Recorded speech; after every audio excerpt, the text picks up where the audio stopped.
So the thing with point of view, like the most important thing to understand to really wrap your head around what point of view is and how it works is you have to understand that it's all about the sphere of knowledge.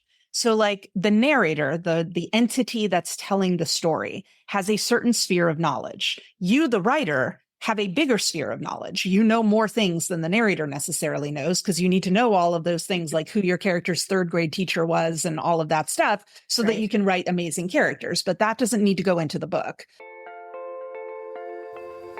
Welcome to the Fiction Writing Made Easy podcast. My name is Savannah Gilbo, and I'm here to help you write a story that works. I want to prove to you that writing a novel doesn't have to be overwhelming.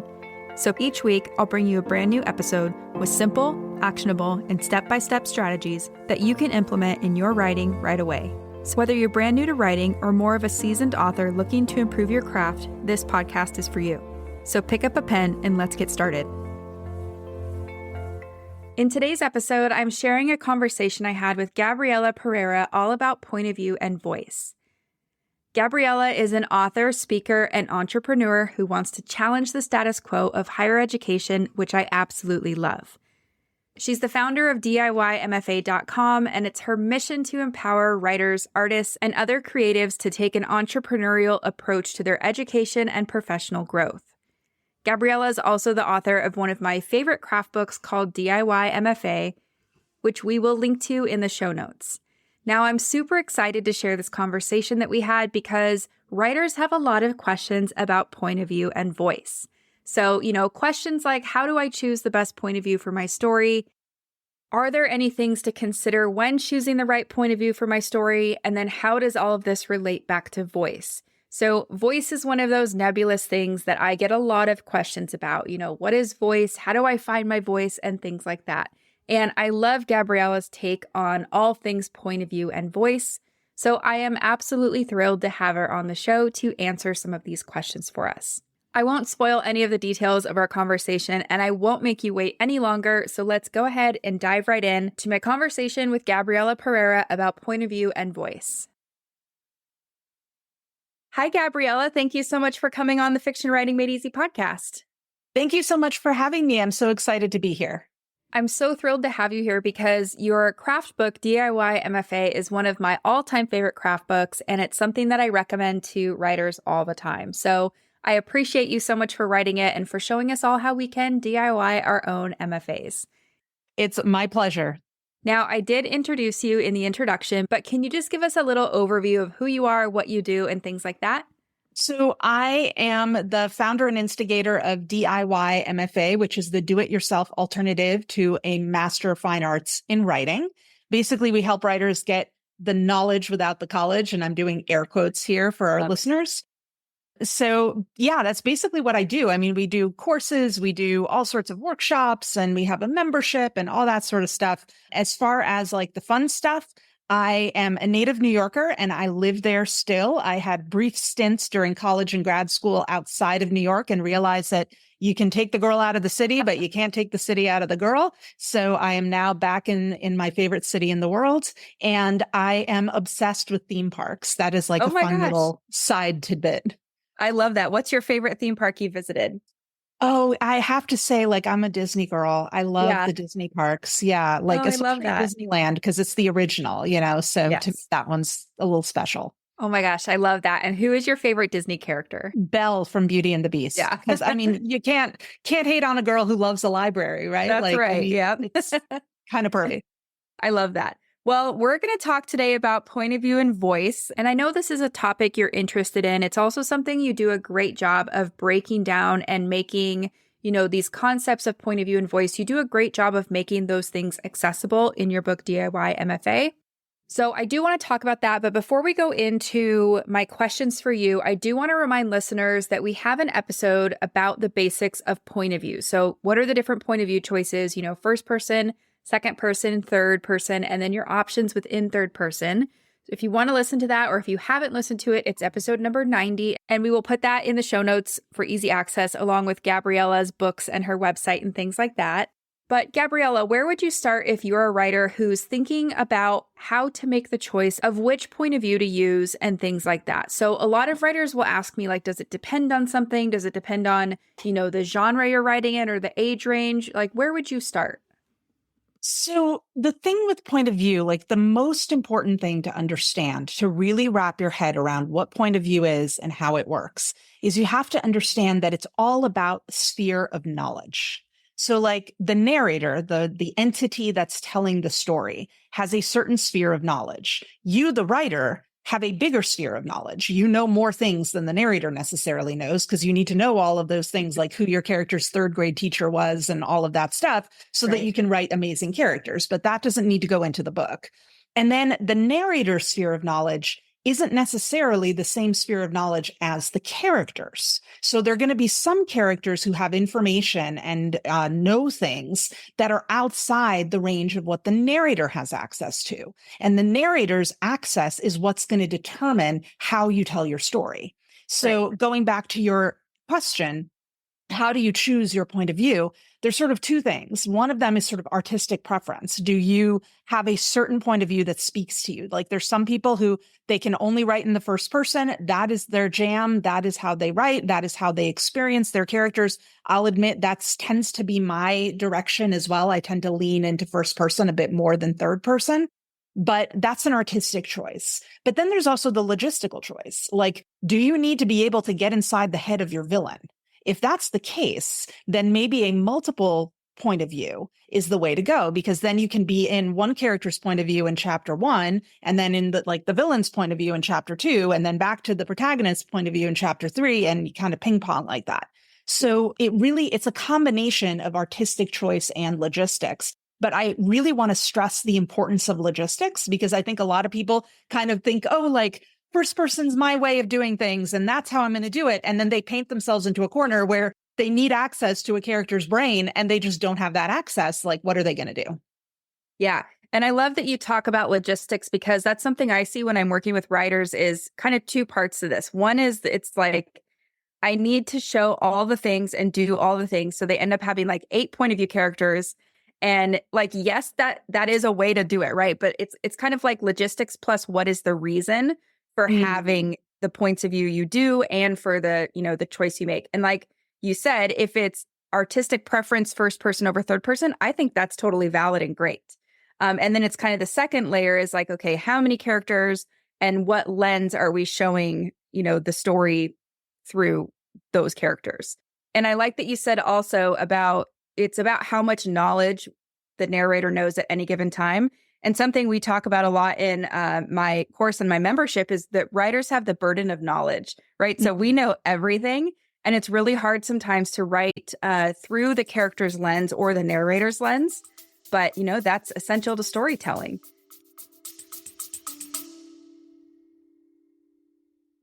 Have you been dreaming of writing a novel, but you don't know where to start? Or maybe you've tried writing, but you keep getting stuck halfway through a draft? If so, I have a free training you're going to love. It's called 3 Things You Need to Write Your Novel in 2025, and in this free 60-minute training, I'll share the exact same process my clients and students have used to go from idea to completed manuscript in just months, not years. You'll also learn why most writers never finish their drafts, and spoiler alert, it's not a lack of talent or good ideas, as well as how to overcome feelings of perfectionism, self-doubt, and overwhelm that stops many new writers in their tracks. You can register for this free training at savannahgilbo.com/masterclass. So one more time, that's savannahgilbo.com/masterclass to register for the free training. I hope to see you there.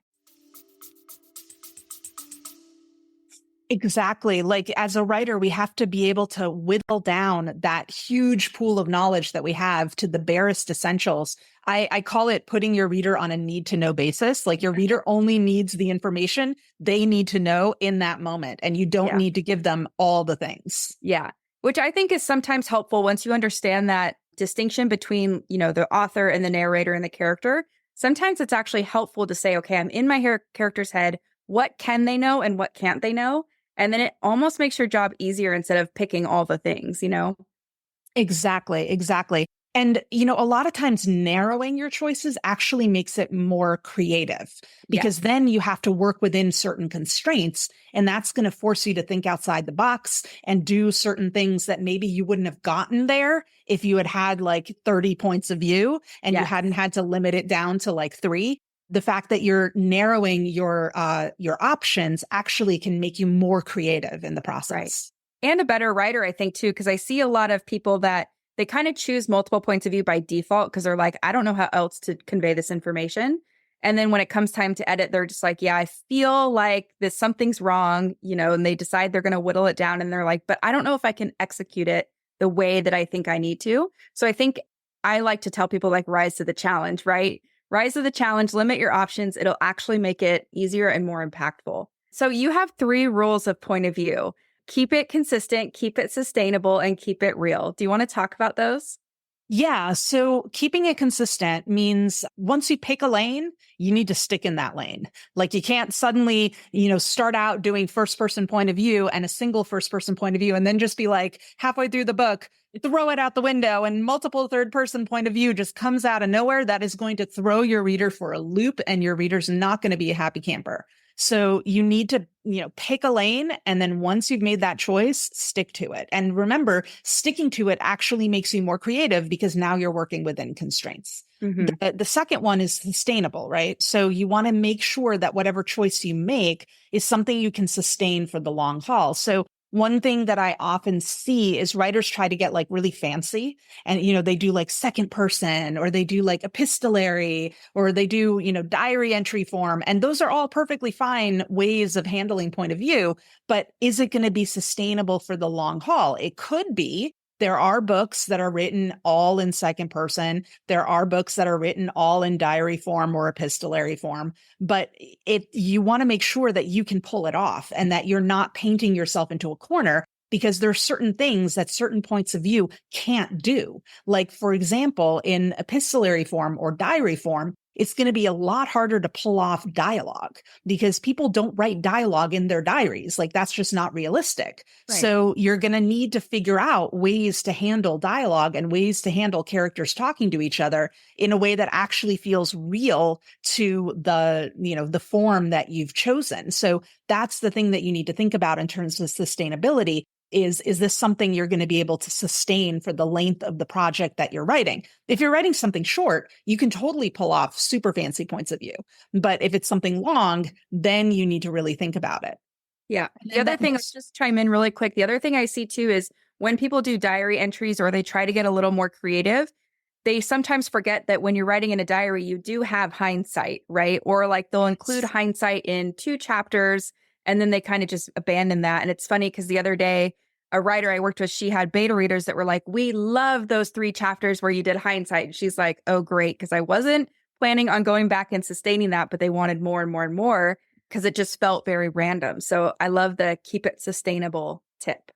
Yeah. And like, again, the understanding what the form requires, like when you're writing a letter, you're not writing it as the things are happening. You are writing it after something's happened. So the character's perspective is going to be different. And you have to make it realistic. You have to actually acknowledge that in the process of writing what you're writing. The other thing to think about too, especially with diary entry and epistolary form, is why is the reader reading this thing in the first place? Like you don't necessarily need to answer that, but you need to at least as the writer know how the reader came across this person's diary or how the reader might have come across these letters and where they came from. I find that epistolary and diary form can be a lot more effective when they're used like in parts. So you like Jane Austen does this all the time in, inserting letters between the characters in her books. And that works really well because it's like periodical. It's not like, the whole story is told that way. Right. Yeah, I love that too. And then your third tip was keep it real. So it kind of goes right into that. Exactly. Like you need to understand what the sort of realism of the form is.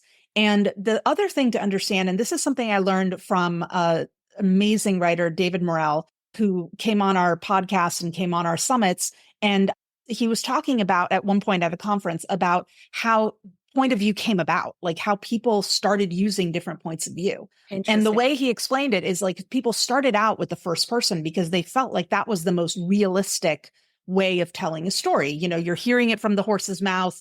The character who experienced the story is the one who is telling you the story, you know, like call me Ishmael, like that kind of thing. Like you're in it with the character, right?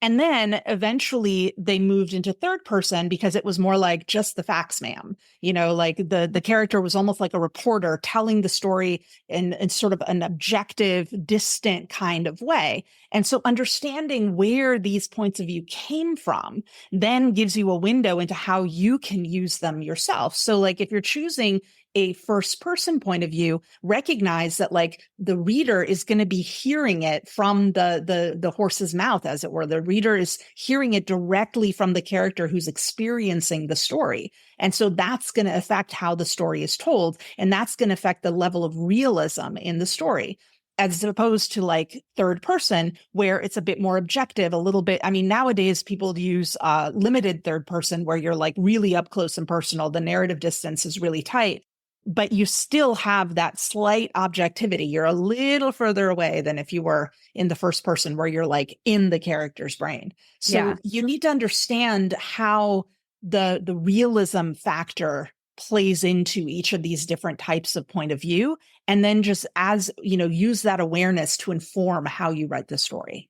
Yes, I think that's excellent. And I love what you said about third person, because this leads me to another question that I get asked all the time, that I see writers confused about all the time. And that's third person, because we have two options. We have limited, we have omniscient, right? And a lot of writers will think that using an omniscient narrator that can dip into everyone's head and know everything about everything is going to be a lot easier. So they're like, I'm going to write third person omniscient. And usually my advice is, well, this is actually going to be a lot harder than you think.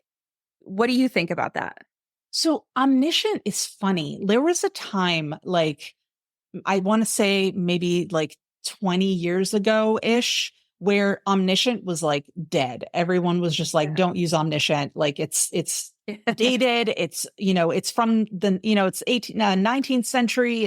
It's not like this thing that we're using anymore. And now we're seeing it creep back into more contemporary literature, but it has a different feel to it. And so I think the way omniscient narrators tend to work best is when they're like almost invisible, when the narrator doesn't draw attention to itself, and instead is just sort of fades to the background and the story rises to the front.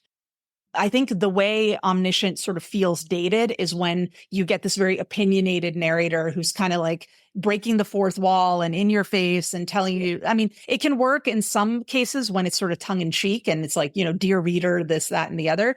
But it has to be treated in that tongue-in-cheek way nowadays. Whereas you could totally pull that off. Like if you read, Jane I feel Austen. like Louisa May Alcott does this, where she'll be like, reader, you know, notice this, this, and this, or the character was feeling blah, blah, blah. And the narrator's directly talking to the reader. And it feels like really, nowadays it feels intrusive. At the time, it felt totally natural, I'm sure. Yeah. And it's, I think, you know, a lot of readers these days, we want that closeness. So like you said, if that omniscient narrator is a little more invisible, it works, but it's still, I think it's still hard to write, because we have to find that balance of, I mean, if in all points of view, we have to find the balance of interiority versus like that objective frame. But I also hear, speaking of interiority and third person, I also hear a lot of writers think that third person means I don't need to include any interiority. What do you think about that? Yeah. So, no, Yeah, that is not the case.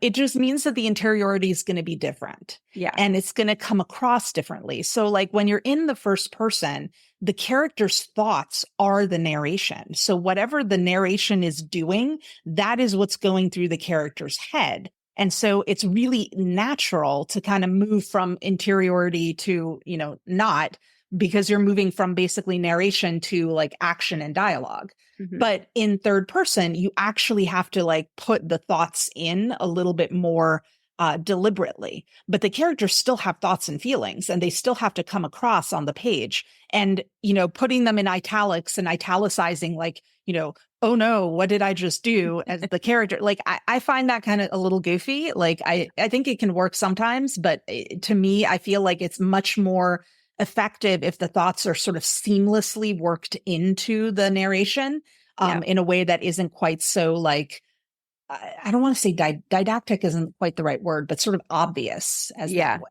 It's very noticeable and it draws you out of the story, which I think if we look at the goal of what we're trying to do, we want people immersed in the story. So whatever we can do to avoid them not like zooming out and being like, oh yeah, I'm reading a book, maybe I should put this down and go do chores. We want to avoid that.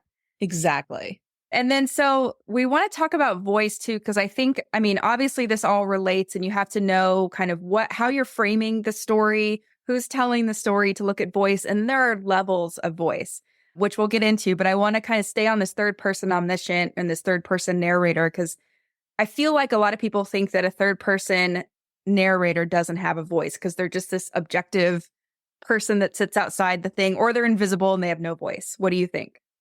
Oh, they absolutely have a voice. And the issue is going to be like how obvious that voice is. The fact that the voice is invisible doesn't mean it doesn't exist. It just means that it's so seamless. Like an invisible voice is really hard to pull off. An author who does this really well is Eva Ibbotson, who she wrote The Secret of Platform 13 and a couple of other books that I'm blanking on the names right now. They're middle grade novels. And I read them when I was working on my thesis because I decided when I was writing my creative thesis for the MFA, I thought maybe I wanted to use an invisible third person, omniscient third person. And so I wanted to see it in action. And then I realized like, oh, this is really hard. I'm not going to be able to pull that off. And I tried something different. But the fact that it's invisible doesn't mean it's not there. It's just so artfully done that the reader doesn't notice it. The reader's like in the story and the reader's not thinking, oh, look at that narrator there. Look what they did. The reader's just kind of focusing on like, okay, what's happening next? Where's the character? What's the story doing? Where's the story going? Yeah. So that's the trick with omniscient, especially omniscient narrators is, you don't want it to draw your attention away from the story. You want your reader to feel like they're in the story. And so like it actually takes a lot more artistry to pull that off than if you have like a, really in your face narrator who's, very opinionated and noticeable, because that's easier to write, I think. Yeah. Yeah. And so speaking of voice, this is something that confuses a lot of people. How would you define it? So when I talk about voice, I refer to it as your literary DNA. It's like the way you express yourself as a writer. And one of the pieces of advice that really gets under my skin is when people tell students or writers to find their voice, like you're digging through couch cushions looking for loose change. Like your voice is not something that you just misplaced and you happen to closet. Exactly. You're not like going to be doing your spring cleaning and find your voice randomly. Like your voice is already in you. What you have to figure out is what that voice is and then hone it so that you're using it to the best of its ability. And the way I often explain it is, voice is like a sunflower seed. You can grow the best sunflowers from a sunflower seed, but you're not going to grow roses from it.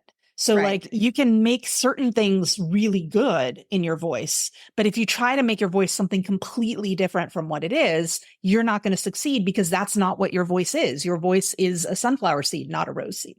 Right. I love that. And it's such a good visual.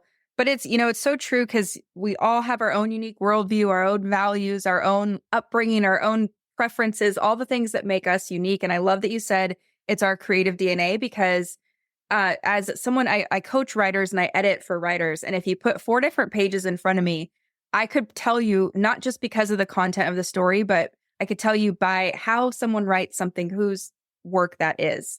And Absolutely. I think sometimes writers, I almost feel like they put voice on a pedestal and maybe it belongs there. That's fine. But it becomes this scary thing that it's like, I don't know how to get this. And they go to the advice of find your voice, like you said. And they think it's this elusive thing that like only the best writers can get to. What are your thoughts on that? So everyone has a voice. Like even when I was in 3rd grade writing, really wacky stories about like a pet unicorn, I had a voice. It's just that voice was my 3rd grade voice. Right. And hopefully it has matured now to, at this point. What I find is helpful, at least for me, is to name your voice. So my voice, when I write, my voice is called Professor Valley Girl.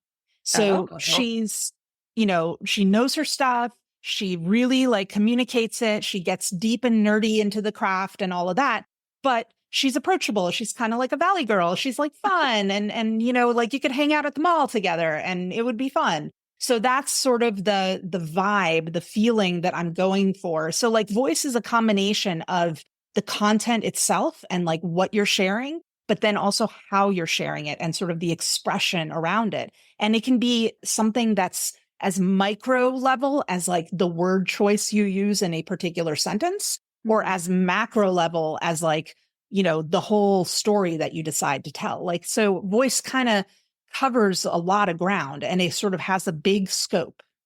Yeah, which is why it's probably so intimidating, especially if it's kind of a foreign concept or something you've never really played with before in your own writing.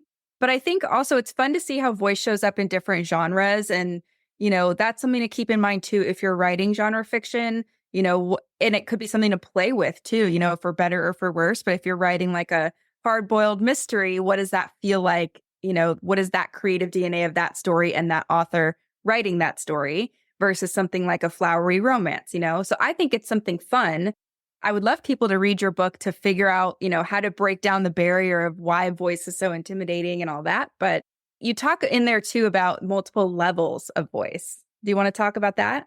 Yeah. So that's the other thing with voice that's kind of tricky is that it operates on multiple levels. So like the ground level is the characters' voices. So your characters are going to sound certain way and different characters sound different from each other. If all your characters sound the same, that's a problem. If your characters are like, if they start sounding one way and then they suddenly change the way they sound, that's also weird. Like it's going to throw your reader for a loop. So you want to make sure that your characters sound like themselves, like they're realistic characters, that they come across like themselves. Then above that, like one level up, is the narrator's voice. So the narrator can be a character in the story. That's when it's first person point of view. The narrator is a character. Or third person when the narrator is not a character. The narrator is like this entity outside the story looking in. That narrator has a voice, and that voice is going to be different than the voice of the character. So like if you have a first person story and your characters are talking a certain way or they're behaving a certain way, that's going to be different than the way the narrating first person character is going to be narrating the story. So a great example of this are the Diary of a Wimpy Kid books, where you see like the stuff that the kid is writing in the diary is got a different voice than when you see the little characters in the doodles talking and interacting with each other. It's nuanced. It's not like wildly different, but it is a slightly different voice. It is a slightly different attitude in the characters, and the character presents himself differently in those doodles versus the way he presents himself in the narration, which is the diary form. So that's the second level up. And then you have what I call meta voice, which is kind of rare. You really only have it when you have like a story within a story. So you have like some sort of a container holding the story. So like you've got someone telling, like a great example of this would be The Book Thief, where you've got, it's narrated in the first person. It's this amazing narration. If you want to like have your point of view mind blown, you need to read this book. It's first person omniscient point of view. And just think about what that means. And it's narrated by Death. And you have these moments where you're zoomed into the story so much that you kind of forget who's telling the story. But then you've got moments where like Death sort of steps in and kind of narrates what's going on. And that would be a moment of like meta narration or meta voice, where you've got the sort of external voice that's holding the story together. Yeah. And then there's a last version, which I've only started kind of thinking about, which is the author's voice. And the author's voice may be different than the voice of the narrators and the voice of the characters. It can get muddied, especially when you're writing first person, because people often confuse the first person character with the first person narrator with the author, thinking that the author is the character. And like, especially if you're writing something that's kind of contemporary and maybe like loosely autobiographical, that can kind of muddy the waters a little, and your reader may start to confuse whose voice is whose. But you as the writer need to be very clear especially if you're writing something that is contemporary and autobiographical, you need to be really clear on like what things are your character's voice, what things are your narrator's voice, and then what things are all you. Yeah.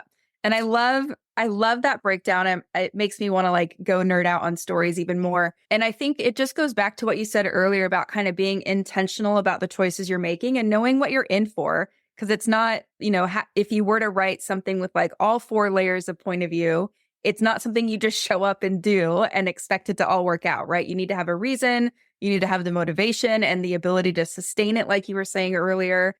So it's really cool. Like I don't want it to feel overwhelming to listeners. Instead, I want it to feel almost empowering. Like, look at all the cool tools we have to play with to control the reading experience or to give the readers to match what's in our head on the page and give them that experience. So I think that's pretty cool. And it makes me want to ask you, for listeners, when should we worry about this stuff? Because that feels like a lot. Like, is this a first draft problem? Is it in the editing?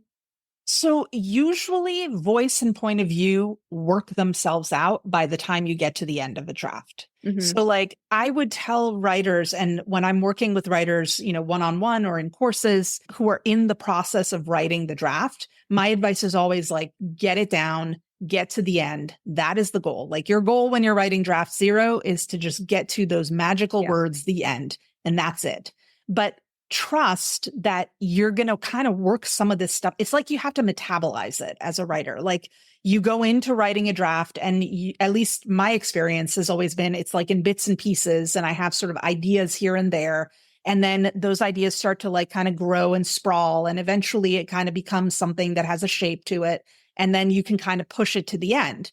But in that process, it's sort of the point of view kind of metabolizes and figures itself out, and the voice kind of works itself out as well.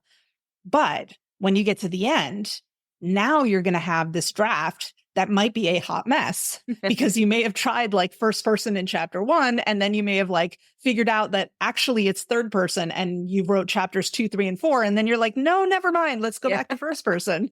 And so you may have like a whole lot of stuff, like mishmash of stuff. And that's natural in the process of sort of metabolizing the point of view and the voice. And so what you need to do when you're going back, and this is what I always advise writers to do as like their first pass at revision, is to go through and look for the scenes that don't fit. So figure out what the end result is that you want in terms of point of view and voice. And then go back and look for scenes that don't fit that model. And then what you do is you don't try to tinker. You don't try to go in and change the he, she, it's to, I and me, because that's going to be weird and you're going to break your voice. Instead, what you do is you read through the scene. I call this rebooting the scene. You read through it, then you set it aside, and then you just write it from memory in the new model. I love what that does is your brain holds on to the stuff that's juicy and useful, and it lets go of the junk that you don't need. And it keeps that voice fresh and gives that energy that you had when you were writing it fresh, because you are writing it fresh. Mm-hmm.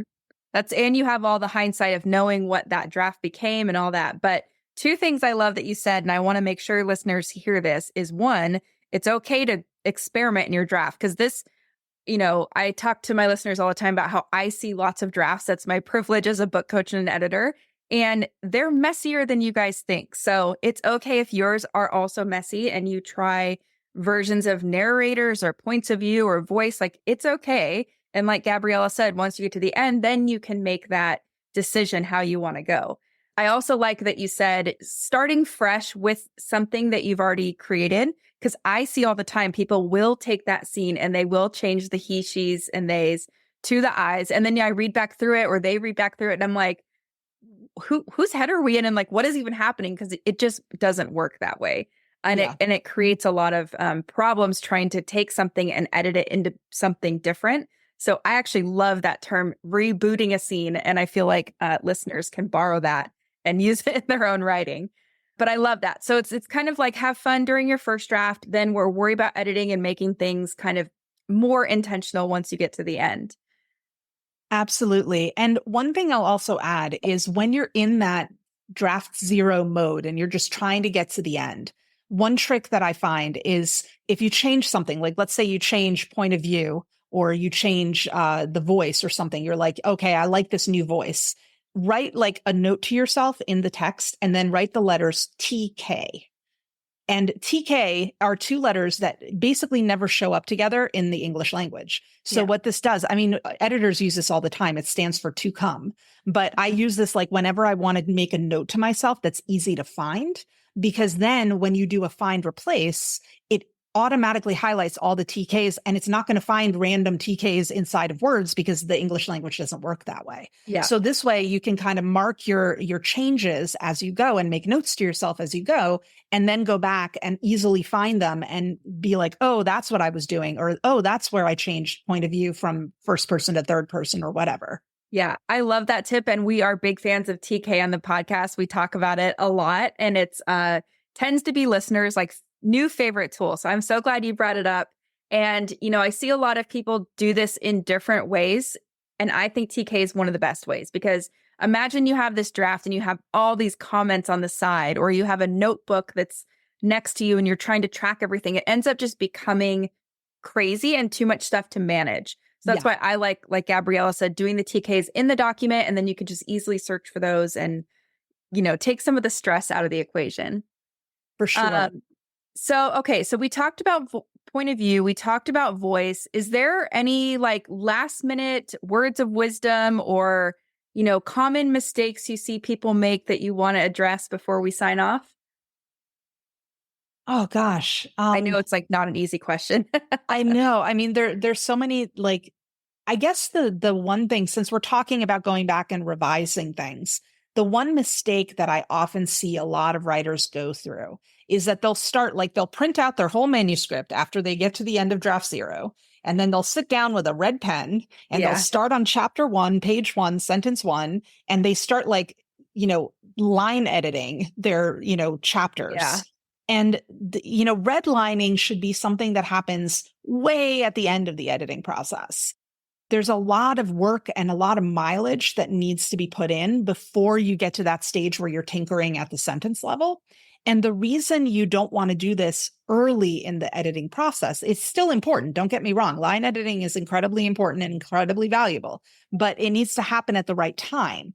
And the reason for that is that, let's suppose you decide that you don't like the voice in chapter 1, and that, by the way, chapter 1's not really relevant anyway. The story really kind of kicks off in chapter 5, and you've just spent 2 weeks editing and line editing and tinkering with chapters 1 through 4. I mean, imagine those are 2 weeks that are completely wasted, that now you will not get those 2 weeks back. So, you know, being sort of methodical with going through the revision process, what I always recommend writers do is they start with the narration, which includes voice and point of view. And you start with those things and you reboot your scenes where you need to. Then you do a couple of passes through the manuscript focusing on characters. You're going to want to do one pass where you focus on the protagonist because they're the main character. But then if you've got important supporting characters, you may also need to do passes through the manuscript focusing only on those characters. Like if you have a really important villain character, you may need to do a pass through the manuscript only worrying about the villain. And by the way, when you're worrying about the villain, any scene the villain doesn't show up in, you don't have to edit that scene because the villain's not in it. So you get to skip it. It goes super fast. So like, yes, you're going through your manuscript way more times, but you're going through it more quickly because you're only focusing in on like one specific thing every single time.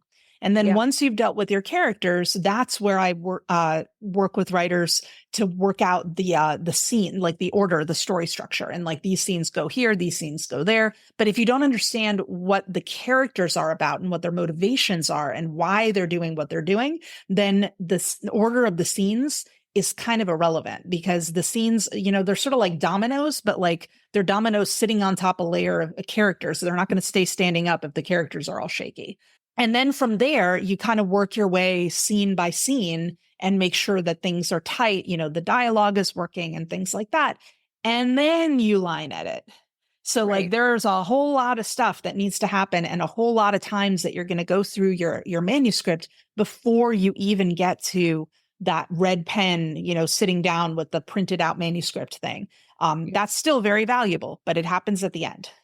Well, and to that point, if you go through the phases like you're suggesting, the red pen part should be easier because it's more, condensed to what you really want to say. You're not going to waste time on words that are going to get edited and things like that. So totally agree. It's one of those things I hate seeing happen when you're like, no, please go back and just edit the bigger picture first before you dig into there. Because it makes, like you said, you spend 2 weeks editing something with the red pen.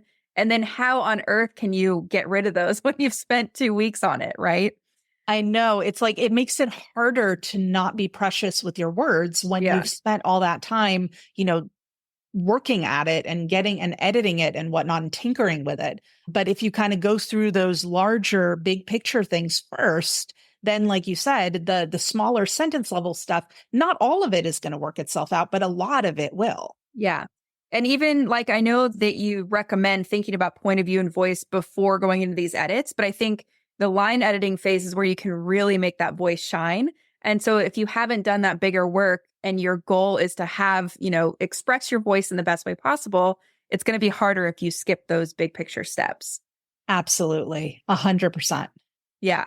So, well, Gabriela, we're going to link to all your stuff in the show notes. I think that this is going to be listeners' one of their favorite episodes because you just get right to the heart of what we need to know about point of view and voice. And you're so good at explaining things. So I really appreciate you coming on the podcast today. And any final words for listeners? Not really. I guess if they want to connect with me further, the best way to do that is going to be at diymfa.com. And the best way to find me and to connect with me more is to go to diymfa.com/join. That's where you can get on our newsletter and things like that. So, and we will link to all of that in the show notes and to your book, which again is one of my favorite resources. So I super appreciate that. But thank you again so much. We'll probably have to have you back someday because I really enjoyed this conversation. Oh, this was an absolute pleasure. Thank you so much for having me. So that's it for today's episode. As always, thank you so much for tuning in and for showing your support. If you want to check out any of the links I mentioned in this episode, you can find them in the show notes listed in the description of each episode inside your podcast player or at savannahgilbo.com/podcast. If you're an Apple user, I'd really appreciate it if you took a few seconds to leave a rating and a review. Your ratings and reviews tell Apple that this is a podcast that's worth listening to. And in turn, your reviews will help this podcast get in front of more fiction writers just like you. And while you're there, go ahead and hit that follow button because there's going to be another brand new episode next week full of actionable tips, tools, and strategies to help you become a better writer. So I'll see you next week, and until then, happy writing.